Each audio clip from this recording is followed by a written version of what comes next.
First off, apologies for last week. PSN would not let me online on this account. I don't know why, but it's resolved now. Hopefully that never happens again. Hopefully. In the meantime, happy Halloween, I guess, you know. It's over now, but whatever. Let's get on to November 2nd's Armsday. So far, not a lot of Thessons are looking stellar. This braced frame is neat, but I'm not sure about unflinching. And we've got no accelerated coils at all. So sad.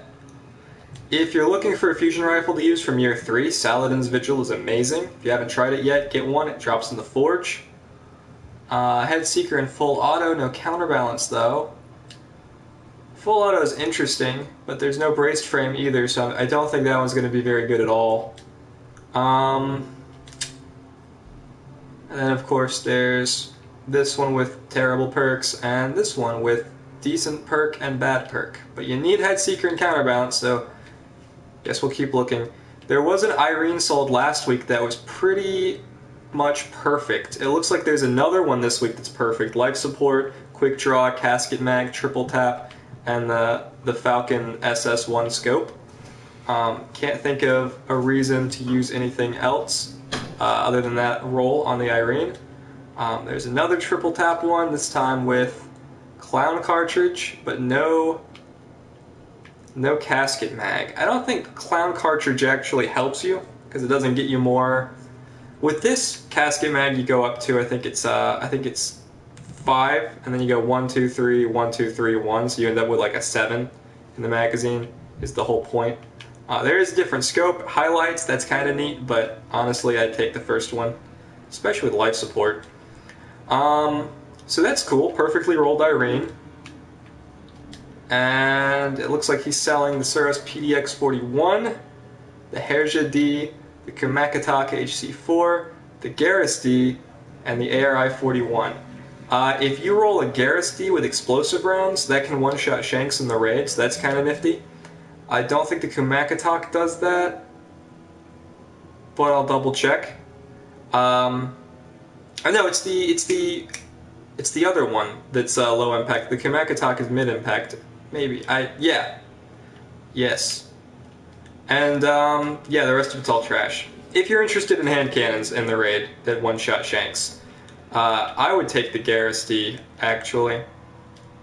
No, the Kumakataka is the low impact one. I don't know what I'm talking about, apparently.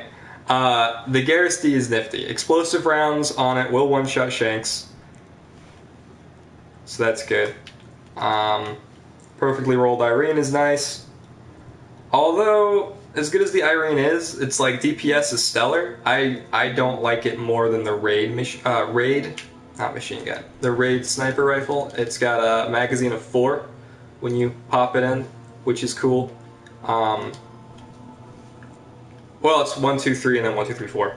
So, but it does extra damage to Fallen, so if you're looking for like something that DPS as well, you're gonna use the Raid Sniper almost every time. I guess if you don't have the Raid Sniper yet, it's nice to have the Irene. It's also good for the older raids, like if you want to go do King's Fall again for some reason. Maybe you like the armor, and the armor's cool, and you haven't gotten it yet. I don't know. Anyway. Yeah. I have all these test weapons that I haven't done anything with.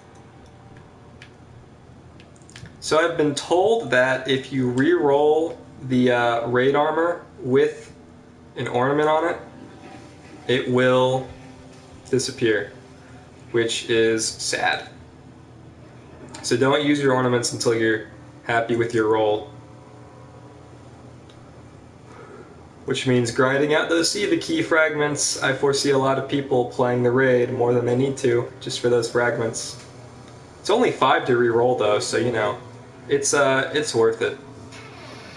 Alright, on our Warlock. Let's do this.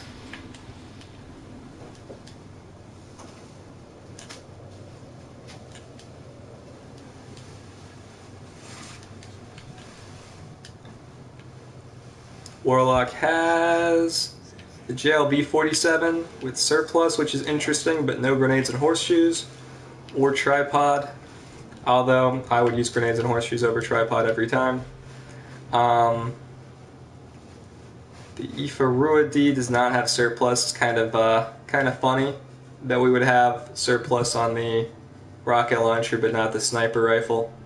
Also kind of unfortunate. And then, hey clown, what's up?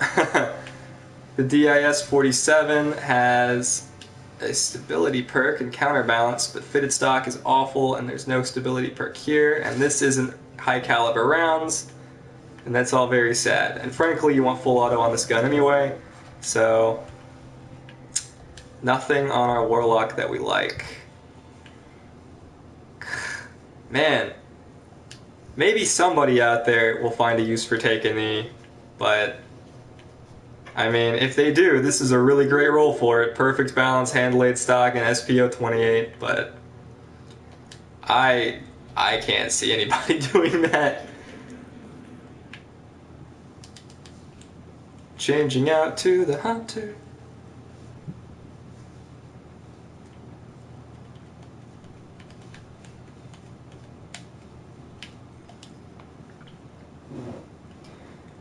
Yeah, if you picked up a Judith D last week, I know it was available. I know I didn't tell you it was available because, obviously. But, if you did, and you get an explosive rounds roll, it works in the raid too. That's actually what I've been using. I don't have a Garrus D with explosive rounds, or any other mid-impact hand cannon with explosive rounds, but using a high-impact hand cannon does pretty good stuff. Blade Dancer, Invis, Cheese with patience and time, along with that this. You don't need to be a Blade Dancer. You just use patience and time, dog. That works on any character.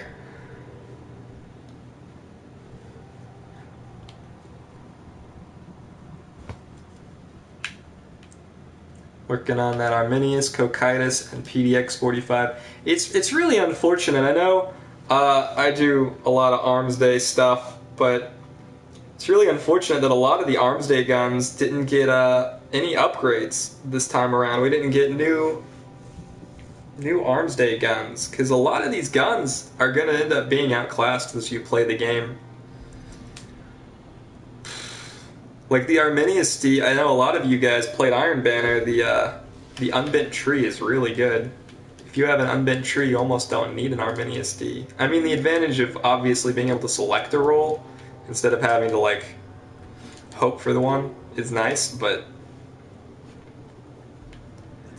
anyway, this Arminius D does have counterbalance, it looks like, and it's got rifled barrel, speed reload, and high caliber rounds. I could see someone who doesn't care about braced frame running with high caliber rounds and counterbalance if they could control that recoil. Army of One is nice.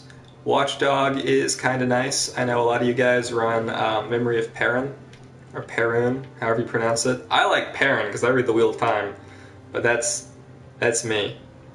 So roll 2 on that Arminius D. And then for the PDX-45, we've got some potentially good rolls here. I'll start with the least favorite one, full auto with hand-laid stock, fitted stock, and SPO-28. That reduction to range really hurts. It's like, it looks good at first because you're like, look at all that stability. But first off, fitted stock is all going to be extra stability because hand-laid stock covers it. And secondly, full auto, there are better perks. 2 better perks are available this week. Hidden Hand with rifled barrel and hammer forged. If you don't care about stability at all, this is a killer setup with SPO-28, SLO-12, and SRO-41. The highlighter one, the aim assist one, and the one that's not 19. A lot of people like 19. You could definitely roll with this. I think I'd rather have counterbalance in here. Not because counterbalance is necessary on this gun, but like to compensate for the lack of a stability perk. I think I could rock counterbalance here instead. But, you know, if you've got a lot of extra rolls to spare, you might consider picking this one up. The lack of stability does hurt. And then we've got this not Arminius D.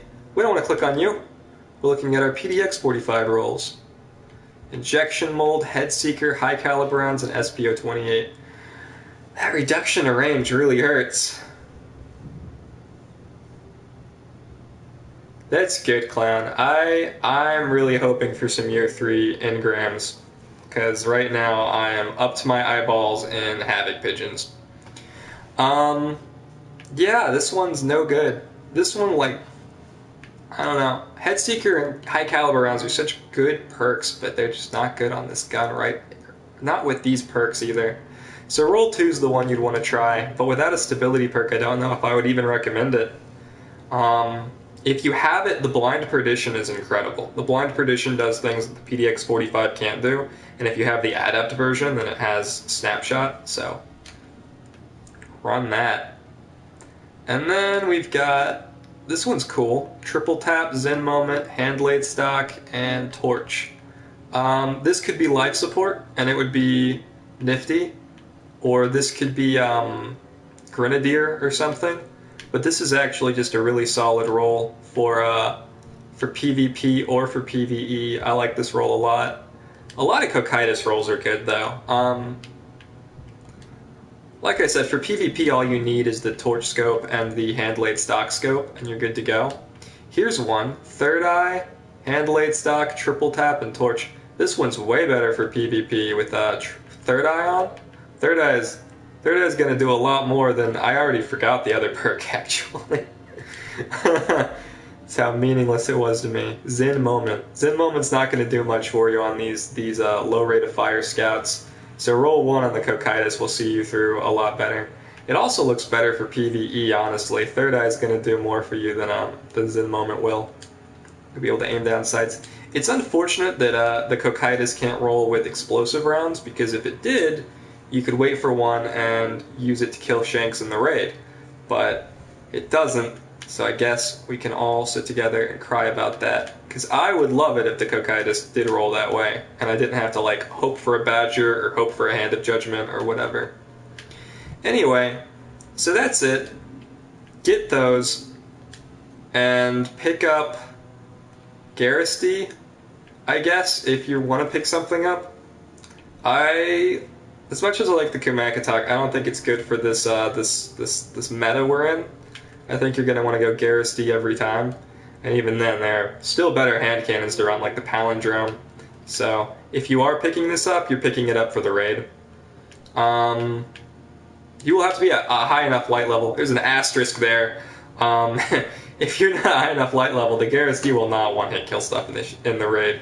But, you know, if you are, then it will. So, I don't know what that level is. Sorry, I haven't done all the math. But I can tell you, explosive rounds on a Garrusty, good stuff happens. If you want to, I can, what was I going to say? I was going to say I can get rid of the JLB-47 and pick up the Garrusty, and we can play with Garrusty rolls, or I can pick up the Kumakitak if you prefer, although I feel like the Garrusty is going to be more beneficial to people. Let me know in the comment section how you feel about me dropping the JLB-47. I feel like a lot of you have rocket launchers that work pretty well anyway, and now that Trials has kind of changed the way Heavy works, I don't think it's as important that you have a JLB-47 that's any good. Anyway, that's it. I'll see you next time. Perfectly rolled Irene, decent Cocytus, maybe pass on the PDX-45, but if you're really, really wanting to try a new gun, I guess you could do the second one. Lead Mila D did not have a Headseeker counterbalance roll this week. Unfortunately, it had a Headseeker full auto roll, which was kind of nifty, but not really. It didn't have any stability perks, so no Lead Mila this time. Cool. I guess I'll see you next time.